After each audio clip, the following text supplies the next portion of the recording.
नमस्कार। प्रभात साक्षी न्यूज नाटक और आप सभी का स्वागत है।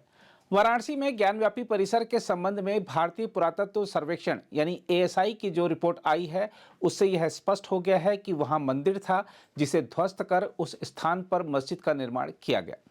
एएसआई की रिपोर्ट दर्शाती है कि उसके द्वारा जुटाए गए सबूत और निष्कर्ष यह साबित करते हैं कि इस पूजा स्थल का धार्मिक स्वरूप 15 अगस्त 1947 को अस्तित्व में था और वर्तमान में यह एक हिंदू मंदिर है।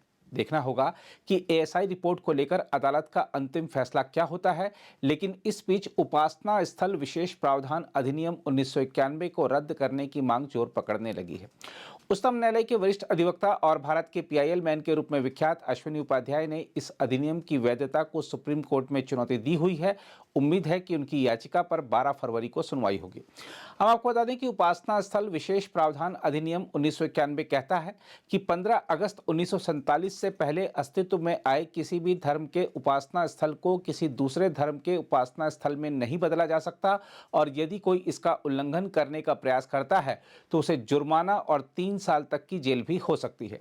यह कानून तत्कालीन प्रधानमंत्री पीवी नरसिंह राव के नेतृत्व वाली सरकार 1991 में संसद में लेकर आई थी। यह कानून तब आया था जब बाबरी मस्जिद और अयोध्या का मुद्दा बेहद गर्म था। उस समय संसद में बीजेपी ने इसका पुरजोर विरोध किया था। बीजेपी के तत्कालीन नेता लालकृष्ण आडवाणी और बीजेपी सांसद राशा सिंह रावत ने उस समय अपने संबोधनों के जरिए इस विधेयक पर कड़ी आपत्ति दर्ज कराई थी, लेकिन कांग्रेस की तत्कालीन सरकार ने तुष्टीकरण की नीति को बढ़ावा देते हुए इस अधिनियम को पारित करा दिया था। जहां तक इस अधिनियम को अदालत में दी गई चुनौती की बात है, तो आपको बता दें कि इसके प्रावधानों पर सवाल उठाते हुए अश्विनी उपाध्याय ने अपनी याचिका में कहा है कि प्लेसेज ऑफ वर्शिप एक्ट 1991 के प्रावधान मनमाने और असंवैधानिक हैं। उनकी ओर से दायर याचिका में कहा गया है कि यह एक्ट हिंदू, जैन, सिख और बौद्ध लोगों को उनके पूजा स्थल पर अवैध अतिक्रमण के खिलाफ दावे करने से रोकता है और उन्हें अपने धार्मिक स्थल दोबारा पाने के लिए विवाद की स्थिति में कोर्ट जाने से रोकता है। हम आपको बता दें कि अश्विनी उपाध्याय की ओर से प्लेसेज ऑफ वर्शिप एक्ट 1991 की धारा 2, 3 और 4 को विशेष रूप से चुनौती देते हुए उसे असंवैधानिक घोषित करने की गुहार लगाई गई है। अश्विनी उपाध्याय की याचिका में कहा गया है कि यह प्रावधान संविधान के अनुच्छेदों 14, 15, 21, 25, 26 और 29 का उल्लंघन करते हैं। अश्विनी उपाध्याय ने कहा है कि यह एक्ट संविधान में दिए गए समानता के अधिकार, जीवन के अधिकार और धार्मिक स्वतंत्रता के अधिकार में दखल देता है। अश्विनी उपाध्याय का कहना है कि केंद्र सरकार ने अपने अधिकार क्षेत्र से बाहर जाकर यह कानून बनाया है। अश्विनी उपाध्याय की याचिका में कहा गया है कि जिन धार्मिक स्थलों पर आक्रमणकारियों ने अवैध तरीके से अतिक्रमण किया है, उस अतिक्रमण को हटाने और अपने धार्मिक स्थल वापस पाने का कानूनी मार्ग प्लेसेज ऑफ वर्शिप एक्ट के माध्यम से बंद कर दिया गया है। अश्विनी उपाध्याय का कहना है कि केंद्र सरकार को यह अधिकार नहीं है कि वह किसी विषय पर लोगों का कोर्ट जाने का अधिकार छीन ले। हम आपको बता दें कि प्लेसेज ऑफ वर्शिप एक्ट के खिलाफ याचिकाकर्ता ने जिन बिंदुओं को आधार बनाया है वह इस प्रकार हैं। इस अधिनियम में भगवान श्री राम के जन्म स्थान को शामिल नहीं किया गया है, लेकिन इसमें भगवान श्री कृष्ण का जन्म स्थान शामिल है। हालांकि दोनों ही भगवान विष्णु के अवतार हैं और पूरे संसार में समान रूप से पूजे जाते हैं, इसलिए यह एक्ट मनमाना, तर्कहीन और अनुच्छेद 14 और 15 का उल्लंघन करता है। याचिका में कहा गया है कि न्याय का अधिकार, न्यायिक उपचार का अधिकार, गरिमा का अधिकार अनुच्छेद 21 के अभिन्न अंग हैं, लेकिन यह अधिनियम उनका हनन करता है। याचिका में कहा गया है कि हिंदू, जैन, बौद्ध और सिख को धर्म के प्रचार के अधिकार की गारंटी अनुच्छेद 25 के तहत दी गई है, लेकिन यह अधिनियम इसका उल्लंघन करता है। बहरहाल, आइए देखते हैं इस मुद्दे पर अश्विनी उपाध्याय क्या कह रहे हैं। मैंने सुप्रीम कोर्ट में प्लेसेस ऑफ वर्शिप एक्ट को चैलेंज किया है। इस कानून के कारण देश भर में अलग अलग स्थानों पे जिन मंदिरों के ऊपर अवैध रूप से मस्जिदें बनाई गई, जिन मंदिरों के ऊपर अवैध रूप से चर्च बनाए गए, उनका विवाद आगे नहीं बढ़ रहा है। कोर्ट में जजेस इस कानून की अलग अलग इंटरप्रिटेशन कर रहे हैं। काशी के मामले में और मथुरा के मामले में तो जजों ने, वहां की कोर्ट ने कह दिया कि प्लेसेस ऑफ वर्शिप एक्ट इस पर लागू नहीं होगा। लेकिन भारत में ऐसे और भी बड़े महत्वपूर्ण स्थान हैं जिनका वर्णन हमारे वेद पुराण में है या गीता रामायण में है या महाभारत में है। जौनपुर में अटाला है, अहमदाबाद में भद्रकाली है, मध्य प्रदेश में भोजशाला है, ऐसे केरल में और स्थान है, कई सारे ऐसे स्थान हैं जिनका विवाद केवल इसलिए आगे नहीं बढ़ पा रहा है क्योंकि यह कानून कहता है कि 1947 में जिन धार्मिक स्थानों की स्थिति जो थी वही कंटिन्यू रहेगी। इसका मतलब यह कानून मुगलों के इलीगल काम को लीगलाइज करता है।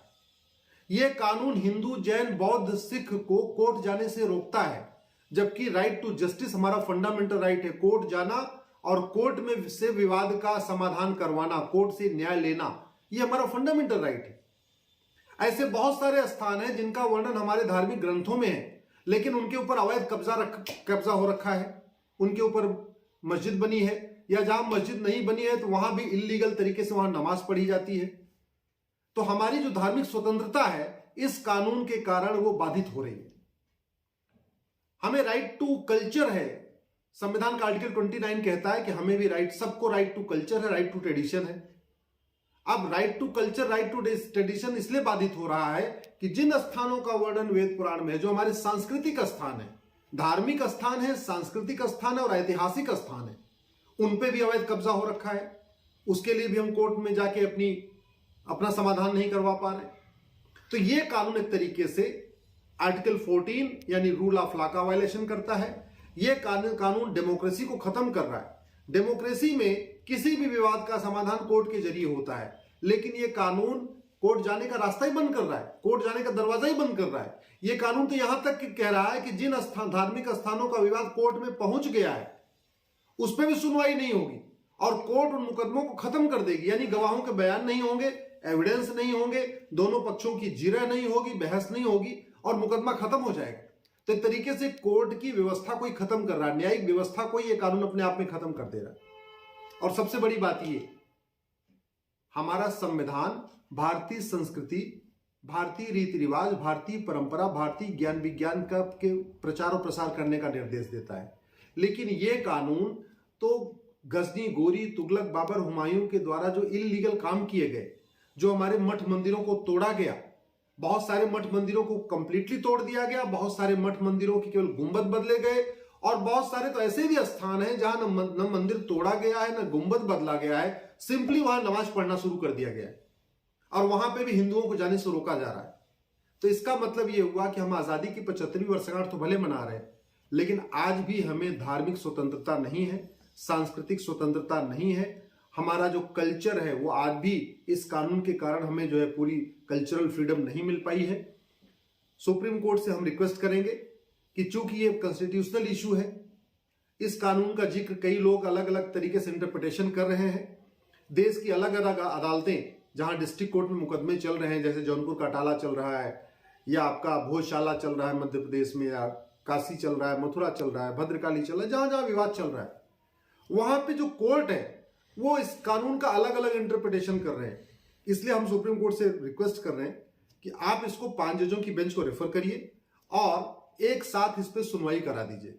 जो भी हो इस कानून में सही है या गलत है, एक बार सुप्रीम कोर्ट के 5 जजों की बेंच इसको सुनवाई कर ले और फैसला कर दे, उसके बाद देश भर में विवादों का समाधान हो जाएगा।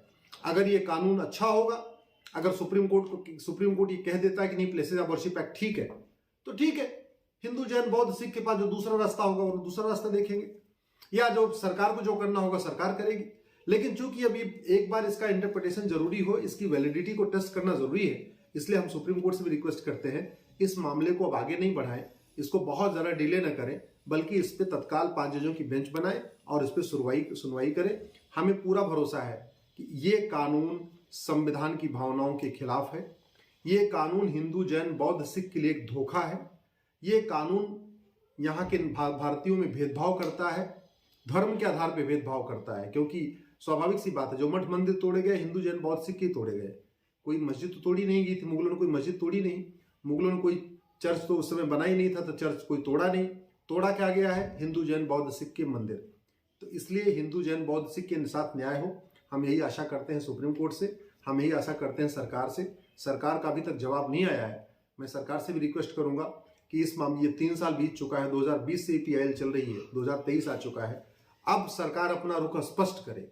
जो भी सरकार को लगता है ये कानून अच्छा है तो अपना एफिडेविट दाखिल कर दे, सरकार को लगता है नहीं कानून ठीक नहीं है तो भी अपना एफिडेविट दाखिल कर दे, लेकिन सुप्रीम कोर्ट में अपनी स्थिति स्पष्ट कर दे और सुप्रीम कोर्ट 5 जजों की बेंच बना के इसे सुनवाई कर दे, जिससे देश भर के विवादों का जो अभी विवाद चल रहे हैं, कम से कम उनका एक परमानेंट सोल्यूशन आगे निकल आएगा। अगर आप भी लेना चाहते हैं देश दुनिया की तमाम जानकारी तो आज ही सब्सक्राइब करें हमारे चैनल को। साथ ही नीचे दिए बेल आइकन को जरूर दबाएं ताकि हर अपडेट आप तक पहुंच सके।